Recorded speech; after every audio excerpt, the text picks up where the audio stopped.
Swami Vivekananda. His name was Narendra. He came from a very well-to-do family. He was not a poor man. But he came from a very educated family because both his father and grandfather were advocates and well-versed not only in law but in spirituality also. So much so that when his father was born, his grandfather took sannyas, as if to say he did not want anything more in life because he had a son. And Narendra also, by how he was born, he had only girls, daughters. So his wife somehow or the other wanted a son, because otherwise there would the family would not be further. So she arranged for somebody to do some rites, religious rites in some holy place, that she should get a son. And right enough, a son was born. He was called Narendra. The name of Vivekananda he took afterwards. Now when he was born, and he naturally was brought up in a very rich, in a very well-to-do family and all, and he was a very clever man. He was good looking, very fair, and very what you may say, well built, and a very attractive personality, and very intelligent. As clever as he was also leaning towards spirituality, because as his grandfather had taken sannyas, his father also went into that same regime, and after some time also he took sannyas. And when he died, then there was nobody left. All that spirituality had been put into Narendra also. And when he was a student, he was one of the cleverest boys.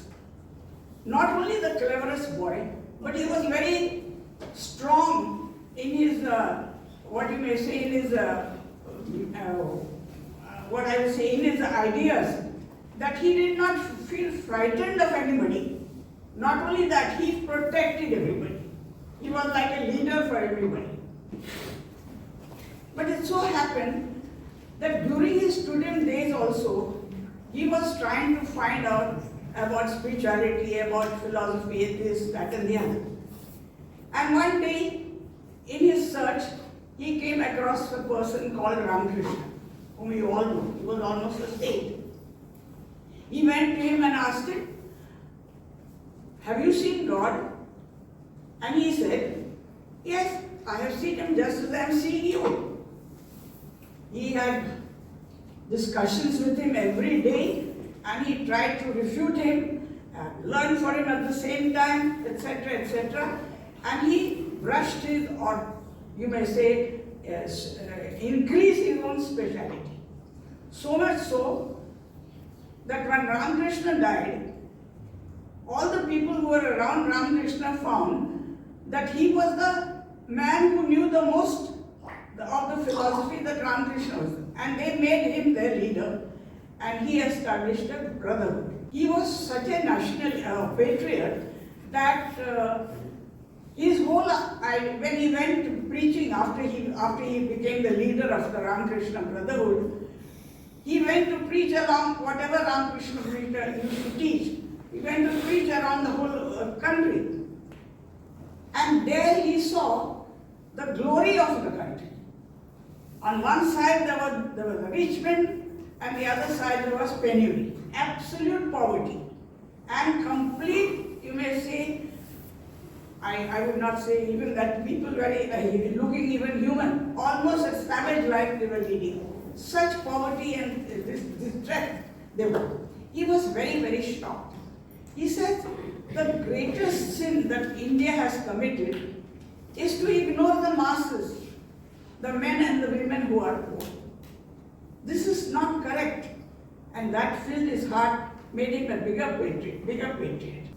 So he said, now, this must improve. Our country will not be like that. We have to first look after the masses. And that was his thing. He went and asked money from the rich people, from all the people and all that. But how much could they give and how much could he lend to other people or give to other people? It was not enough at all. They told him, you will go to the West. You get money from there and you help. He could not think of that. So he went round absolutely just trying to help the people as much as he can and to animate them at least with his philosophy so that he could give them some heart to live and not be despondent or completely dead. So when he went, he found, he reached, even after the whole country, he reached Kanyakumari. There he saw a river and then a rock. He swam across the river and sat there on that rock. And there he meditated. There he decided, he said, no, what I am doing is not enough to save the country. I have to go abroad. And then he went west. There he saw the wealth of the people, how they are and how we are in comparison. But he came back. He did not stay there. He did what he had to do there, preaching, etc., made India popular, gave them an idea of what India really was, etc. And he came back. And when he came back, what did he do? He came back and then he started his work. He started his work. Now his work was what? To go on preaching to the people and trying to get them all together to teach them to work, etc., etc., etc. And he gave them a philosophy. And that was what? Vedanta. Vedanta is not exactly a philosophy, but a way of life. In fact, it was not something for the poor. It was more for the other people who are affluent. Because he told them what kind of men we should all be and they should be at that time. It was very necessary. We don't know, we are all human beings, but we have all got our own different type of nature, is it not? We are not all the same. We are all good, or maybe we're not so good, or not, yes, some of them bad. So he tried to imbibe in them as the way to live. He said, what sort of men will you do? He divided the men in this sort of classified the men. He said there are some mineral men, strong, stony men, heartless. They don't feel for anybody else. They are selfish, all for themselves. They don't bother what happens around them. Stony people. Then there are some other people who are, what I say, spineless. Like vegetable people, absolutely spineless. They do not do anything, but they concentrate on their own family, their relations, or their near ones and all, and they form sort of a group and stay there. They are not concerned about other people. Then there are some people who are animal. Animal means they are very rough. They are very arrogant, they don't think of others, only for themselves, but they will think of their caste, their clan, their villagers, etc. But other people are their enemies. They will be against them, they will fight them, and they will never cooperate. They are like animals. He said that is also not good. So what do? Then we should have good men. Good men means they will take everybody together, they will love everybody, and they will sort of, but there also there would be some sort of sectarianism for them. We call them sectarian people, because they would be all for themselves. They're not only their family, but around more people around them. So they also were not going to help the country at all. He said we want absolutely not God men, but really good men who think of everybody, not only of themselves, and who are very concerned about what's happening around them, so that everybody becomes not equal but improves and has a good life, everything like that. We should all try to be like that. And unless we do that, and unless we look after other people, help the poor, and help to bring up the people, then this country has no future. And though he died, but very few people followed it. What they do is they make it a philosophy which is very spiritual, but not something very mundane which everybody and each and everybody must follow. Unless we all become like that, how can we help? We will look after our neighbors. We are very happy this with our relations, with our villagers. We do all sorts of things. We are very, very, I won't say cosmopolitan, but we are very good people in the sense, no? But yet no improvement comes. And today, of course, we're taking all the divisive, tendencies which are there. They are today flourishing. We must stop. If we are to follow the tenets or the life of Vivekananda, then we should try to have different ideas about about our society and change this society. He was even during his school days, he was always for others. In fact, there are very nice instances of his life. You see, it so happened, I believe, in the class one day. Of course, he was a very, staunch person, that he stuck to because he knew what was right and what was wrong, and he stuck to his guns, as you see. Once he was asked a question in the class, and the teachers asked him a question, he answered. Teacher said it was wrong, but he insisted with the teacher that he is right. The teacher gave him such a beating for having challenged him, or whatever. He went and told his mother, he said, I got a terrible beating today from my teacher because I insisted that I was right.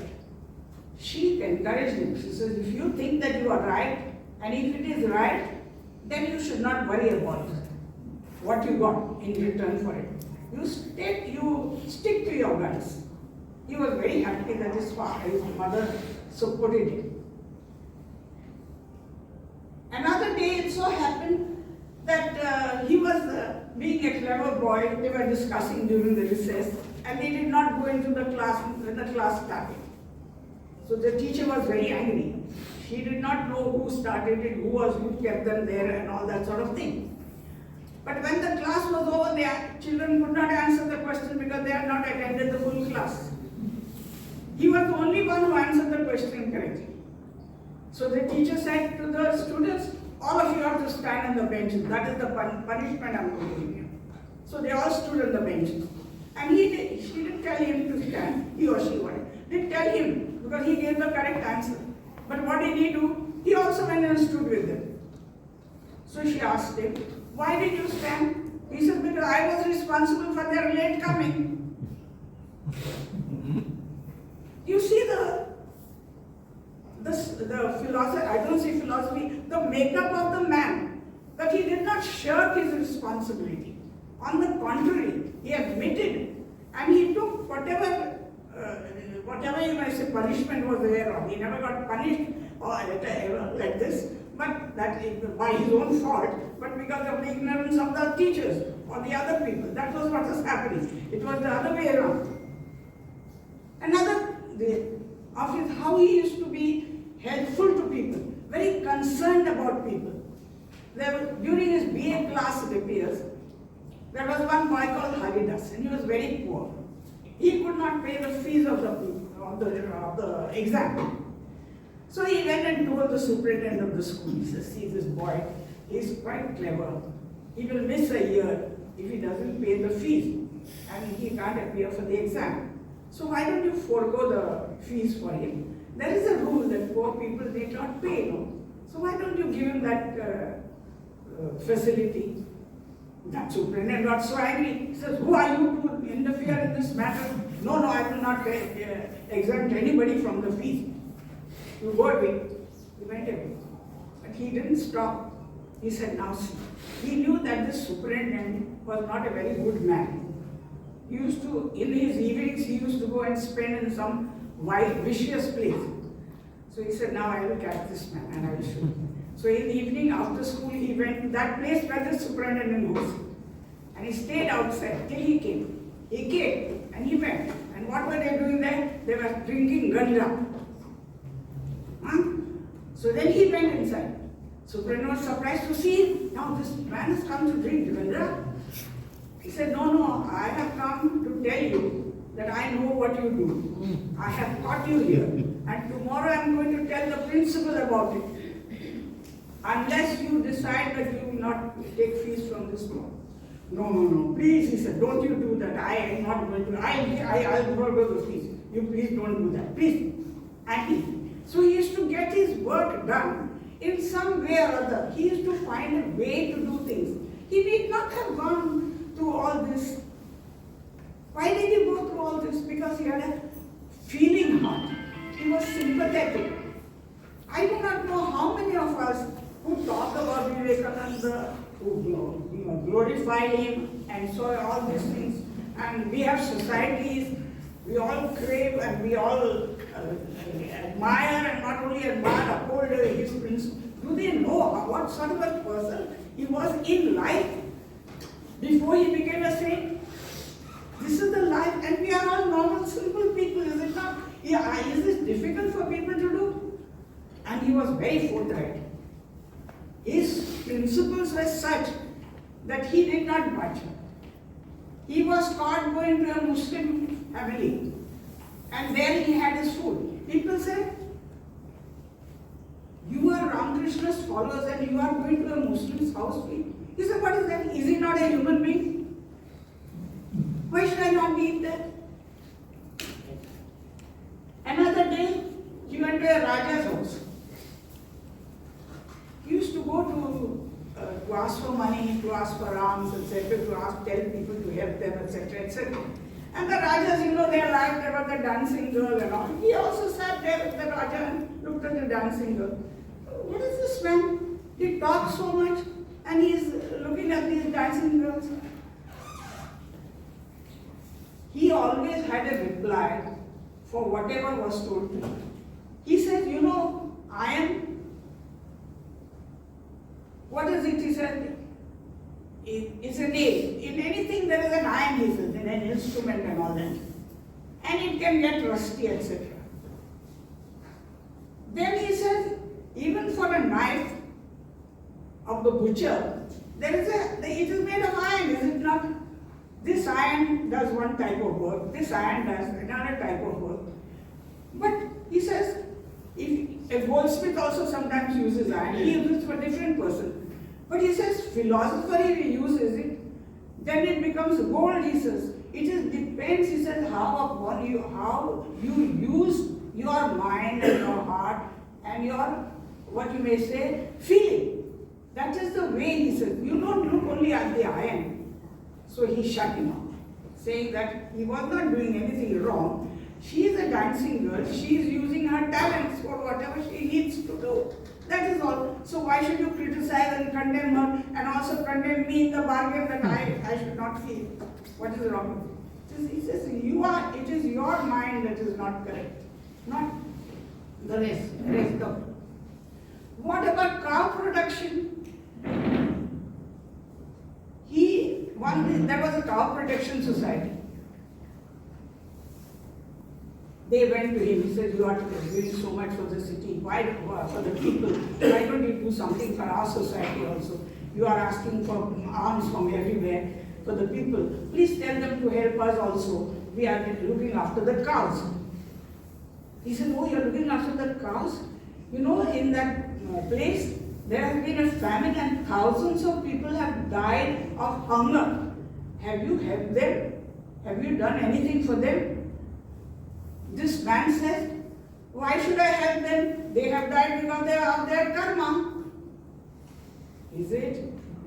They have died because of their karma of starvation, and you are protecting and trying to feed cows at the cost of other people. I see.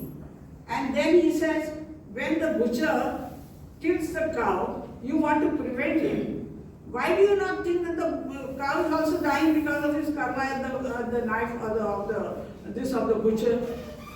Does he not have karma? It's only the men who have karma and not the animals. This is the way he used to convince them. He didn't give them. He said, if I have money, I will first go and look after the human beings first. And then I will look after the cows. No, that fellow said, cow is our mother. Yes, he said, cow is our mother and that's why we have produced children like you.